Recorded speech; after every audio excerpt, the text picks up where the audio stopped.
Credit for the effort, I'm giving you credit for that, but one of the engines not firing means that thing wouldn't have flown straight to begin with.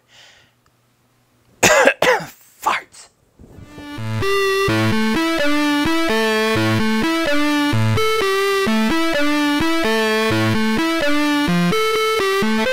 Hello there, heroes. I'm the Orange Ranger, and welcome to another Power Rangers Beast Morphers episode review. If you're wondering why I'm sporting a new look, you may want to pop over and watch my review of the Beast X Morpher first. But if you only have time to watch this video, let's just say it was a gift from the professor. Character-focused stories are always a really nice part of a serial show. It gives us a really good look into who our heroes are and why we should care about them. But sometimes we just need a simple story of the good guys taking on the bad guys, and that's what we've got today. Let's take a look at the 6th episode of Beast Morphers, Hangar Heist. Devin finds Nate in the secret hangar and asks if he's made any progress on the data from Slicer Drone. Nate technobabbles for a bit and then explains that he's found a way to develop a warning system that will warn them before Gigadrones teleport to Earth. I'm not exactly sure how, seeing as that's usually an instantaneous process. You're probably talking about as much warning as you get with a tornado. A couple of minutes at most. Nate says that it wouldn't have been possible without Devin ingeniously capturing this giant Gigadrone in the first place. Devin says he was just following his instincts, and then his instincts remind him of why he was looking for Nate in the first place. He asks if he can borrow some Morph-X. Though borrow isn't really the right word, it's not like he's going to give it back. But what does he need it for? Is Zoe developing another bike? Has Robbie figured out a way to finally free Roxy? Did Cruz run out of gas and get stuck in a ditch somewhere? No! They've built some model rockets and want to use the Morph-X to launch them. 6 episodes ago, Morph-X was a dangerous substance, the very power of the morphing grid itself that every villain is going to come and try to take. And now we're using it to power toys. We head out to the field where the Rangers are launching these model rockets. Ravi, of course, places a blue one on the launch pad, but I have a slight issue with the launch pad itself. You see, Ravi grabs the control for the launch, which is connected to the launch pad. It's in no way connected to the rocket, but Ravi presses the button, and the rocket launches anyway. Model rockets usually involve a launch rod, a little thin tower of metal that the rocket sits on that transmits the heat or electricity or whatever it is. It's not like I'm that much of an expert, I just did some Googling, that makes the rocket launch into the air. I realize that these rockets are being powered by Morph-X, but there's nothing transmitting or igniting that to launch the rocket. This is a nitpick, I'll admit, but in a weird way, Beast Morphers has been so good about this kind of stuff that these little nitpicks feel more worth mentioning. There is, however, a small little lore note here that I think is worth mentioning. When Ravi's rocket launches perfectly, he says, "Nasada, here I come." For those of you that are newer to the franchise, I would love to tell you what NASADA stands for, but we don't actually know because the show never told us. It's a NASA analog, the National Space Agency, and since NASA stands for the National Aeronautics Space Administration, we can assume NASADA stands for something like the North American Space Aeronautics and Development Agency, or something along those lines. The agency was first mentioned during Power Rangers Turbo, right near the end, and has popped up now and again along the franchise's history. Ben and Betty have come along, placing a gigantic gold rocket on the launch pad that looks far too advanced for them to have constructed. Of course, the rocket does not launch at first. Betty tugs the launcher away from Ben, which pulls on the cord to the launch pad, and that starts the rocket tipping back and forth. Betty gets it to launch, but of course it's sitting at an angle when it does, and starts flying towards them. Okay, that's not only kind of funny, that's actually a pretty plausible situation. The rocket then turns around in the air and starts chasing after them. That's not how that works. Model rockets have uniform propulsion. All 4 of its rockets are firing at the same speed, propelling it straight forward. It would have to reduce some rockets and intensify others in order to make a turn. To make it worse, the rocket then turns again and keeps chasing them, making the 2 dive onto the ground as it flies off. The 2 of them say that it's actually their dad's rocket, aka General Burke's rocket, so they're going to have to go retrieve it. By the way, and I mention this just as much because I'm sure somebody will mention it to me if I don't point out that I noticed it, Ben was wearing a purple shirt and Betty was wearing an orange shirt. Very nice choice, Betty. Devin places down his rocket and it's different. Oh, without screen caps, I'm going to have to try and explain this, aren't I? So basically, the bigger fins are up higher towards the middle, and the smaller fins are down on the bottom, which is basically the opposite of how you build a model rocket. Ravi says that he doesn't think it's built quite right, but Devin says that he's got a top score in Rocket Sim 7, so it's fine. He fires the rocket, and shortly after its launch, the aerodynamics go all screwy, and it crashes. He may have wanted to mention that Rocket Sim 7 is a game where you get points for spectacular rocket crashes. Anyway, he wonders what went wrong with it, and Robbie points out, yeah, like he was trying to say, the fins were in the wrong places. Devin says he knows how to build a rocket, and one of the parts must have just gone bad. Robbie tries to protest, but Devin cuts him off, telling him to drop it. Over in the Strawberry Jello dimension, where clouds are forever motionless, Evox is reading Blaze and Roxy the riot act for allowing the Rangers to capture Slicer Drone. Blaze says that the drone is useless now, but Evox says that the Rangers are smart and that Blaze is clearly a moron. He then blasts Blaze for the failure. So, hang on just a second. Evox not only respects the intelligence of the Rangers that are his enemies, but one of his minions suffered a consequence for failure? Evox! You're learning! Roxy, not wanting to taste snake mouth lasers herself, quickly says that they can just find Slicer Drone and take it back from the Rangers. Evox tells them to get on it and orders Scrozzle to help. He agrees, but mutters as he walks away, clearly a little resentful of constantly taking orders. I used to rule this dimension before people showed up. I was a king. At Grid Battle Force, the Rangers are in the battle simulator, which we finally get to see. They're running a simulation where they combine their Zords into a Megazord. By the by, this famed battle simulator is really just VR goggles for the Rangers, seated at consoles which match their Zords. So basically just the heads of their Beast Bots. Wonder if the Beast Bots avoid going into this room. Devin blasts a gigantic Gigadrone as the other 2 start the Megazord combination. However, Devin senses that the giant Gigadrone is about to attack again, which it does. Robbie tells him that he needs to raise a shield, but he barks at Robbie to just follow his orders. He sees the attack off, but then starts the combination sequence, having forgotten to raise the shield. The Gigadrone attacks again and destroys Devin's Zord, ending the simulation. Devin is pissed off that Robbie questioned his orders. Robbie said he was just trying to help. He's run the simulation plenty of times with Blaze and Roxy, and Devin assumes this means that Robbie thinks he can't handle it and storms off. Commander Shaw goes after him and tells Devin off in her classically awesome style. Devin feels like Robbie was out of line to question his orders since he's the leader of the team, but Commander Shaw says a good leader listens to their teammates, especially when their teammates have experiences that they don't. Devin says that he has always just trusted his instincts, and hey, it got us that giant Gigadrone. Commander Shaw acknowledges this, but says it's not all one or all the other. A good leader trusts their instincts and their teammates. Ben and Betty are still looking for the rocket, and don't worry, this is still relevant to the plot. They realize that they've wandered all the way over to the secret hangar, and since Ben doesn't think the rocket could have possibly flown that far, they feel like they'll never, ever, ever, ever find it. Then it shakes in a nearby tree branch, and Betty goes, "Oh, there it is." I actually giggled. They examine the rocket, realizing that the parachute opened just fine, but the initial problem is that one of the rockets never fired. Nice enough explanation, but I'm not giving you complete credit for that. If one of the engines didn't fire, that just means the rocket wouldn't have flown straight to begin with. Not all that turny-loose stuff that it did. The rocket has taken some damage, but they feel like they can fix it. They then hear a strange female robotic voice and wonder who it could possibly be. I don't know. This is going to be tough.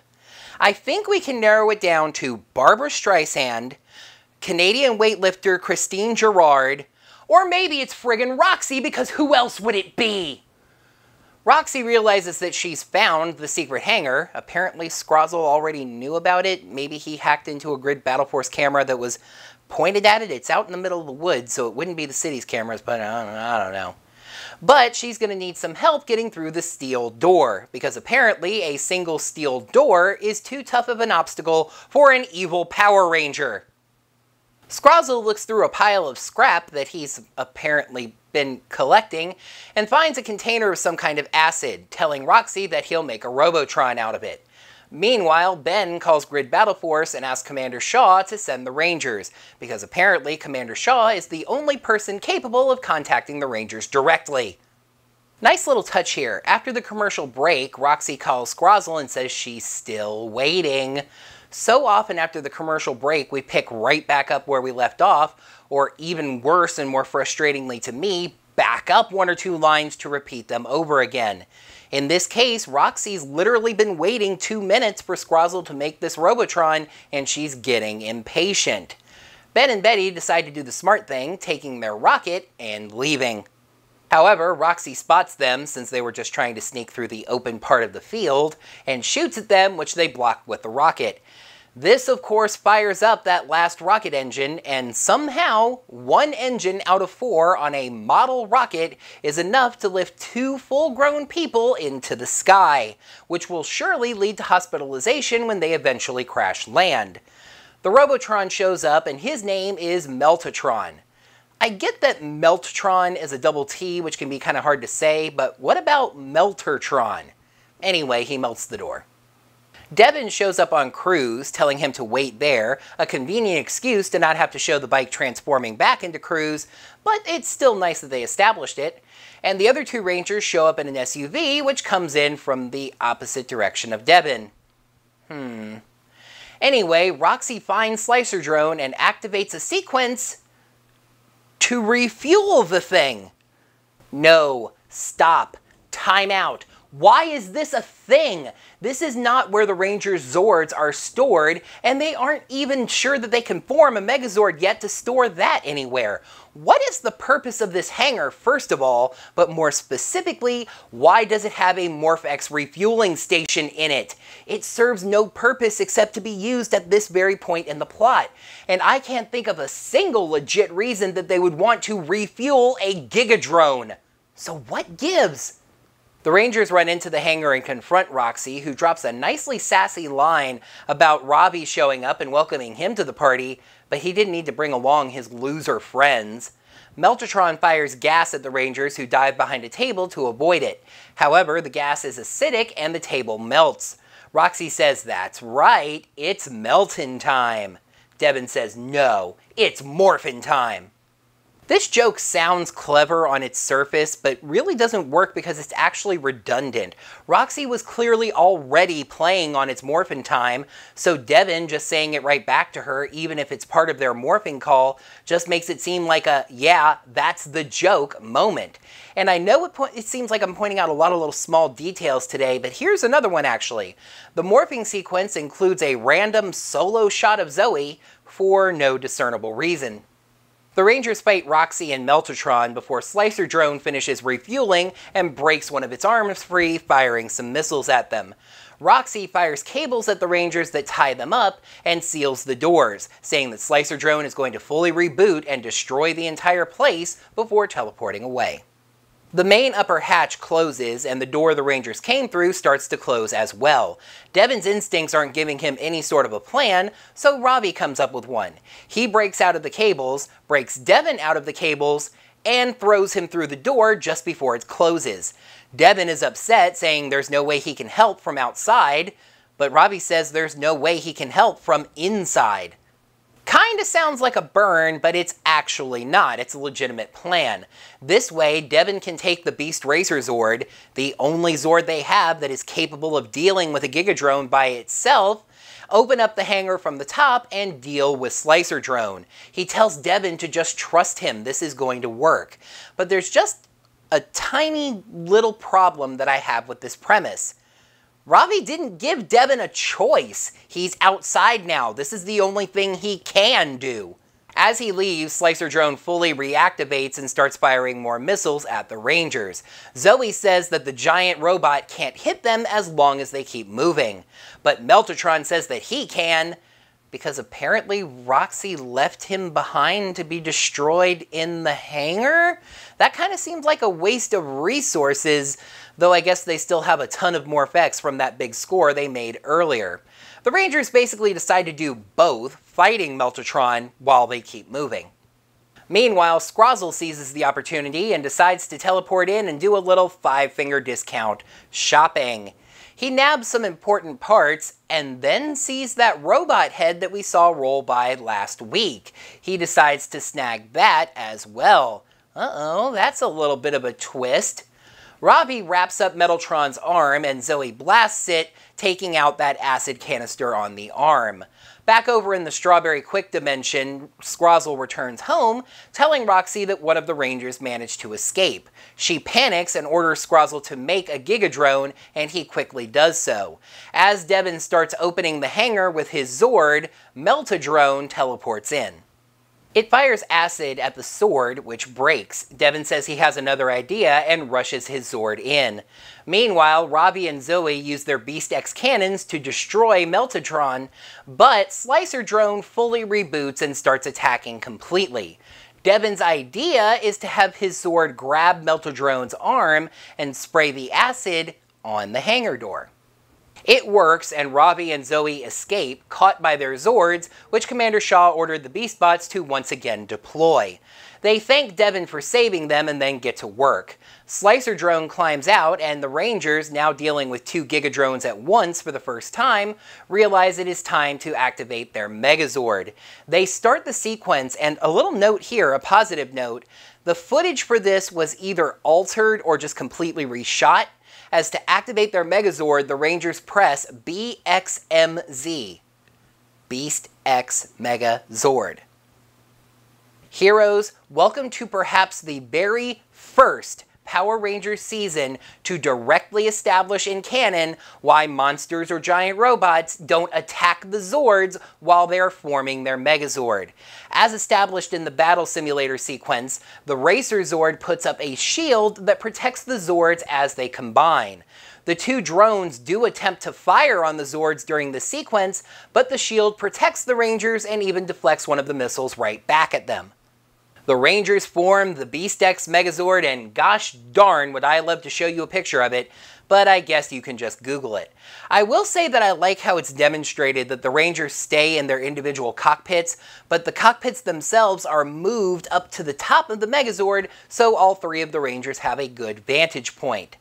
They spend almost a solid minute talking about charging weapons, powering up the sword, and even placing the drones in kind of a force field bubble so they can't dodge. And I let myself think that maybe we just might not get the Beast Blaster for a gun powering a sword finisher. Nope, Devin summons it anyway, and we once again get a gun powering a sword finisher. Woo! The 2 drones are destroyed and both viruses are eliminated. Back over in the Cherry Syrup at IHOP dimension, Evox is ratting out the 2 avatars, who interestingly are both morphed. Blaze didn't even go into battle. Why is he morphed? I guess to prepare for more punishment from Evox, maybe. The 2 of them say they see this as a success. The Rangers destroyed Slicer Drone, so now they can't learn anything else from it. However, Scrozzle points out the wasted resources, an entirely different Robotron and Gigadrone, for very little in return, not even actually getting Slicer Drone back. Evox questions what Scrozzle was able to accomplish, and he says his plan went off without a hitch. He now has everything he needs to build that thing that they discussed. He says this right in front of the avatars, and Blaze questions him about it, but Scrozzle says he doesn't talk to failures. Blaze goes to attack him over the remark, but Evox says that it's their fault that the Rangers now have a Megazord. Why? No, seriously, why? The Rangers didn't get the data on how to form a Megazord from Slicer Drone. They already had that information because we saw it in the battle simulator. Anyway, Evox tells them to find a way to defeat the Megazord. Zoe leads Ben and Betty back to the field where they launched the rockets, with the two blindfolded and whining about really needing to go and fix their dad's rocket. However, the Rangers have already fixed the rocket as a surprise for the two. Devin says that Robbie gave him some pointers on how to build the rocket back up, and we get something that is actually a first for Beast Morphers: the moral of the day. With Devin saying that when his teammates have advice for him, he's learned that he needs to listen to it and not just dismiss it out of hand. They fire the rocket and it launches perfectly, which really does nothing to solve the problem that the two probably took their dad's rocket without permission and have now fired it twice, meaning the Rangers are probably going to have to reset it back to normal again so the two can sneak it back into their dad's office or whatever. Jeez, I feel like I was kind of tough on this week's episode. Is that going to show up in the score? Let's find out by throwing some shades. Episode 6, Hangar Heist. Pros: better inclusion of Ben and Betty, story that makes the Megazord matter, and a ton of original footage. Cons: Devin doesn't really learn the lesson, an unusual number of missed details, and a short Megazord fight. A step back, but a small one that has to be kept in perspective. Hangar Heist gets 4 shades out of 5. So, since I've been a little hard on Ben and Betty the past couple of weeks, let's start the pros off with them. If the two of them have to be comic relief characters, and only comic relief characters, this is how I want them to be used. Their presence actually matters to the plot of the episode. Going to find their dad's rocket revealed that Roxy had located the secret hangar, and they contacted Grid Battle Force. If they hadn't have been there, the Rangers probably would have shown up much later. We still have to deal with the two of them being lifted up into the sky by a rocket, which shouldn't have been possible because A, it shouldn't have been able to lift them, B, even if it was, they should have been hospitalized when they crash landed, and A plus B equals C for cartoon, which this is not. But at the end, we do get a nice moment where we see that all 5 of them are now good friends, which is nice. All too often in Power Rangers, the Megazord, even the first Megazord, is just considered the next step in the arsenal. It's often displayed in the first or second episode, and even then it's just neat. This is the next thing that we can do with our Zords. Here it matters. The Megazord is given importance. It is a configuration and a set of maneuvers that are difficult and require practice. Just like the Zords, the team has to be in sync for it to happen. I just love the gravitas that Beast Morphers applies to an aspect of the franchise that some people consider kinda silly, but I love. And do you remember earlier how I pointed out that the morphing sequence is usually a great point to transition between original footage and Sentai footage? When we stayed in the hangar after the morph in this episode, I realized that basically everything on the ground was and was going to be original footage. The only Sentai footage that we got in this episode was the battle simulator and the Zord fight. Mostly original footage in episode 6. Devin had a lesson to learn in this episode, how to trust his teammates and take their advice. At times, I think the episode was leaning more towards the moral being about how to take criticism, but anyway.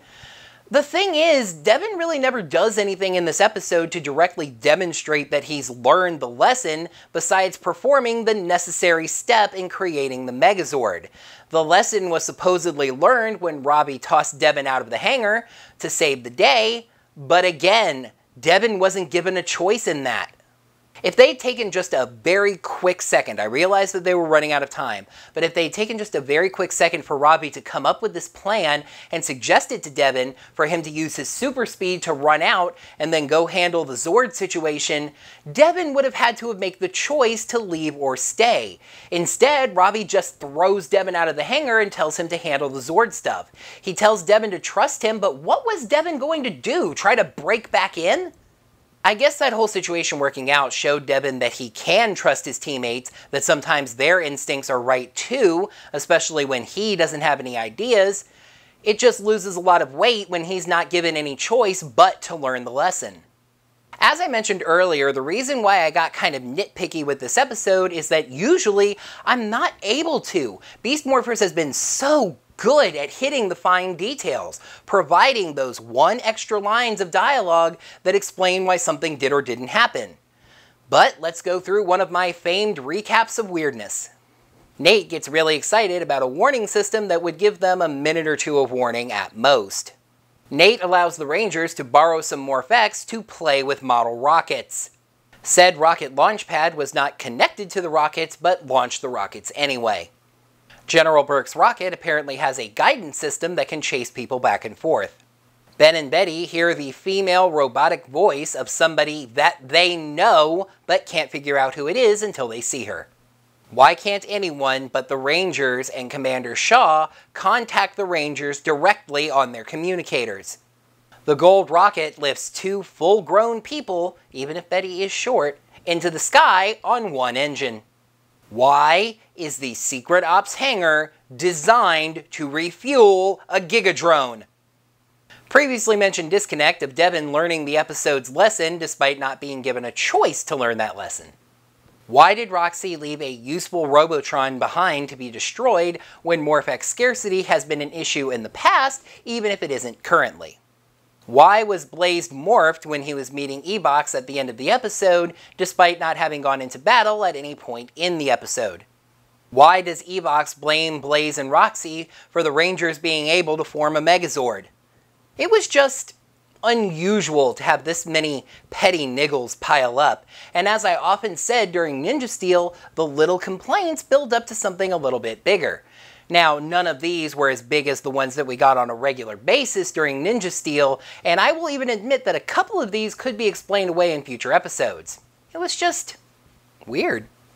I almost called this the worst episode of Beast Morphers thus far, with the immediate disclaimer that the worst of Beast Morphers is still leagues better than the best of Ninja Steel, Super Megaforce, Operation Overdrive, etc.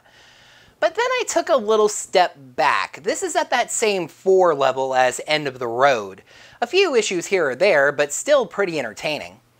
Lucky 7? 7's a winner? Or is it craps? That's a gambling term, I can say it. Let's find out by taking a peek at a friend indeed. Evox targets the Beast Bots to stop the Rangers from forming their Megazord. I'm actually really looking forward to this one, as I think we're going to get some much needed characterization and depth for the Beast Bots, the Rangers' partners. But for now, that's going to do it for another Power Rangers Beast Morphers episode review. Thank you, heroes, so much, as always, for watching. Down in the comments below, let me know what you thought of this episode, as well as my review of it. And while you're down there, be sure to smack that thumbs up button and let me know that you liked this video.